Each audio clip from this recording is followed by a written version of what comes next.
অর্থ প্রতারণার অভিযোগে এমওয়ে নামের একটি মাল্টিলেভেল মার্কেটিং কোম্পানির চেয়ারম্যান সৈয়দ রেদওয়ান বিন ইসাককে গ্রেপ্তার করেছে পল্টন থানা পুলিশ। গ্রেপ্তার রেদওয়ান চরমোনাই পীরের ছেলে পরিচয়ে দ্বিগুণ মুনাফার লোভ দেখিয়ে প্রতারণা করে আসছিল। গ্রাহকদের অভিযোগে সকালে বাড্ডা এলাকা থেকে গ্রেপ্তার হন তিনি। রেদওয়ানের মাল্টিলেভেল মার্কেটিং কোম্পানির গ্রাহক কয়েক হাজার, আর পীরের সন্তান পরিচয়ে তিনি হাতিয়ে নিয়েছেন শত কোটি টাকা। লাভের আশায় সহায় হারিয়ে এখন সর্বশান্ত এসব মানুষ। আমার আত্মীয় স্বজনের কাছে নিয়েছি এই 51 লক্ষ টাকা মোট, আর আমার একের 12 লাখ টাকা। এই আমার 12 লাখ টাকা আমার থাকলে আমি 12,000 টাকা ব্যাংকে পাইতাম। 6 মাসে দ্বিগুণ দিব, কিন্তু আমাদের কোনো টাকা পয়সাই দেন।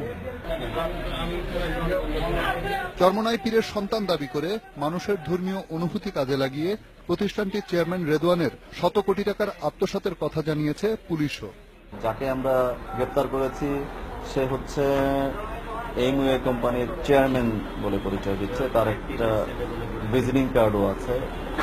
আর আরো একটি মজার বিষয়, সে হচ্ছে আমাদের ধর্মীয় ইসলাম ধর্মীয় যে লেবাস আছে, দ্যাট ইজ দাড়ি এবং পাঞ্জাবি পরে মূলত এই প্রতারণার কাজে এটি সে ব্যবহার করেছে।